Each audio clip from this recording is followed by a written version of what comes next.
अस्सलाम वालेकुम, सीधा वर्ल्ड विद मारिया से मैं हूँ मारिया। आज मैं आपके लिए मज़े का हलीम रेसिपी लेके आई हूँ जो कि बहुत मज़े का बनता है और बिल्कुल जायका बिल्कुल देख जैसा होता है। आप ये रेसिपी ज़रूर ट्राई करिएगा। ये मैंने शान के नॉर्मल मसालों से बनाया है और बहुत ही आसान तरीके से बनाया है। आप घर में ट्राई करेंगे तो आपको ऐसा लगेगा आप देख का हलीम खा रहे हैं। कहीं से भी कोई भी शक नहीं कर सकता कि ये आपने घर में खुद से बनाया है। Let's start the recipe.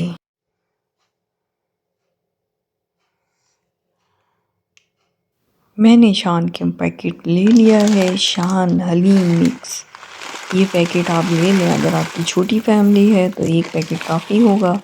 अगर आप बहुत ज़्यादा लोगों के लिए बना रही हैं तो 2 पैकेट्स ले लें। इस पैकेट में एक दाल का पैकेट होता है थोड़ा सा बड़े साइज़ का, और उसके अंदर एक मसालों का पैकेट भी होता है।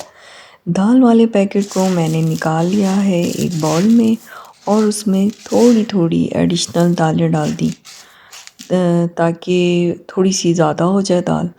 और तकरीबन 2-2 स्पून मैंने डाले हैं क्योंकि हम लोग बहुत ज़्यादा नहीं बनाते, छोटी सी फैमिली है। इसको मैंने धो के वॉश करके भिगो दिया। भिगोने ओवरनाइट मैं नहीं भिगोती, यूजुअली मैं थोड़ी देर भिगोती हूँ, मुश्किल से आधा घंटा या 1.5 घंटा, इससे ज़्यादा नहीं। आप चाहें तो ज़्यादा देर भिगो सकते हैं। मुझे ज़्यादा भिगोने की ज़रूरत नहीं पड़ती, इसी में ही गल जाती हैं। मैंने इसमें डाल दी थोड़ी सी हल्दी, थोड़ी सी लाल मिर्च और थोड़ा सा नमक। नमक जो है वो बहुत कम डालिएगा ताकि आपको आइडिया हो, बाद में उसको ऐड कर सकें अगर कम या ज़्यादा हो। मैंने बहुत थोड़ा सा डाला है ताकि नमक ज़्यादा ना हो। और फिर इसको ढेर सारा पानी डाल के इसको ढक के रख देंगे पकाने के लिए, गलाने के लिए। जब और थोड़ी थोड़ी बार चेक भी करते रहिएगा क्योंकि ये दालें जो हैं एकदम से लग जाती हैं और लगने के बाद इसमें स्मेल आ जाती है। तो अब हम कौरमे की तरफ आते हैं। उसमें जो छोटा पैकेट है वो कौरमे का है। हमने बड़े साइज़ का गोश्त लिया है। गोश्त जो है वो बैल का लें तो ज़्यादा अच्छा है, ज़रा उसमें रेशा होता है। और ढेर सारी प्याज ले ली। प्याज की क्वांटिटी थोड़ी सी ज़्यादा रखें और तेल की क्वांटिटी बहुत ज़्यादा रखें कि डीप फ्राई हो जाए। तो मैंने प्याज जो है 4 नॉर्मल मीडियम साइज़ की ली थी, 4 से 5, और तेल उसमें इतना ज़्यादा डाला था कि वो डीप फ्राई हो गई थी। उसके बाद इसको हम गोल्डन ब्राउन कर लेंगे, इतना बहुत ज़्यादा नहीं, हल्का सा। और फिर उसमें अदरक लहसुन का पेस्ट डाल दिया जो 2 चमचे था, उसको मिक्स कर दिया। थोड़ी सी स्मेल आई तो उसके बाद हम गोश्त डालेंगे। गोश्त डालने के बाद गोश्त भूनेंगे ताकि उसकी जो स्मेल है वो ख़त्म हो जाए। जब गोश्त भुन जाएगा फिर उसमें डालेंगे हम शान के पैकेट का मसाला। याद रहे कि गोश्त की क्वांटिटी ज़्यादा हो, जितना पैकेट में लिखा हुआ है 500 ग्राम, आप उससे ज़्यादा ही लें, 700 या 800 ग्राम लें। तो गोश्त से ना हलीम बहुत मज़े का बनता है और रेशा आता है उसमें।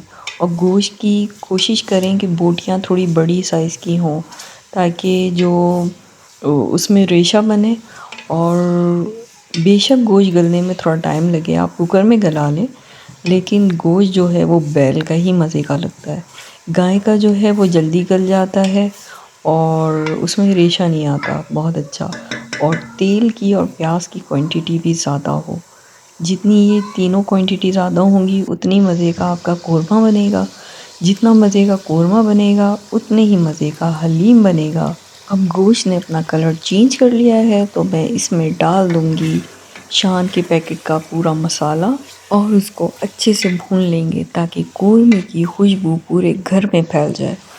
जब आपको महसूस हो कि कोरमे की खुशबू आने लगी है और तेल जो है वो ऊपर आ चुका है, इस तरह की फॉर्म आ गई है, तो इसमें डालेंगे योगर्ट। 3 स्पून्स मैंने डाले थे और आप भी 3 स्पून ही डालें तो ज़्यादा बेहतर है। और ये गाढ़ा वाला नेस्ले का योगर्ट है। फिर इसको हम भून लेंगे योगर्ट को भी ताकि ये अच्छी तरह मेल्ट हो जाए, सारे गोश्त में मिक्सअप हो जाए, गुठलियाँ ना रहें इसको, इसलिए मैं चमचा चला रही हूँ खूब। फिर इसके बाद इसमें पानी डाल के इसको गला लेंगे। मेरे ख्याल से 1 घंटे में ये गल गया था।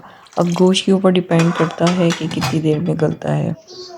और दालें भी 1 घंटे में गल गई थी हमारी सारी।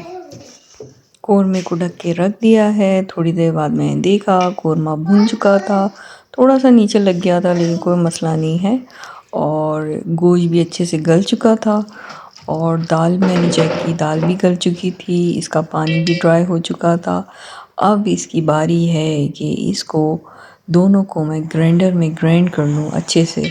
तो ये मैं जूसर में पहले दालें डाल के मैं ग्राइंड करती हूँ और फिर मैं गोश्त डाल के उसको ग्राइंड करती हूँ और फिर ये इस फॉर्म में आ गया।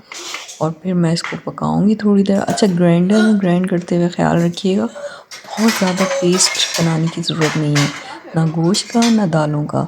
बस 1 या 2 दफ़ा 2-3 सेकंड के लिए चलाएं और फिर उसके बाद उसको निकाल लें। इस पहले एक देगची में डालें, फिर दोनों चीज़ें, दोनों लिक्विड एक देगची में डाल के दोनों को मिक्स करके फिर वो रख दें आप चूल्हे पर। तो वो थोड़ी देर बाद गाढ़ा हो जाएगा खुद ही। पानी की ज़रूरत पड़े पानी डाल दें, मैं भी बीच बीच में पानी डालती रहती हूँ लेकिन उसको बाद में पका के पानी ड्राई कर लेती हूँ। तो जब हमारी शेप के मुताबिक आ जाता है इतना गाढ़ा जितना हम चाहते हैं तो उसके बाद आप चूल्हा बंद कर दें। ये देखिए मैंने तेल बहुत ज़्यादा डाला था तो तेल जो है वो ऊपर ही आ गया। मज़ीद इसको पकाने की ज़रूरत नहीं है। मिलते हैं नेक्स्ट वीडियो पे। अपना बहुत ख्याल रखिएगा, मुझे अपनी दुआओं में याद रखिएगा। Thank you for watching. Allah हाफ़िज़।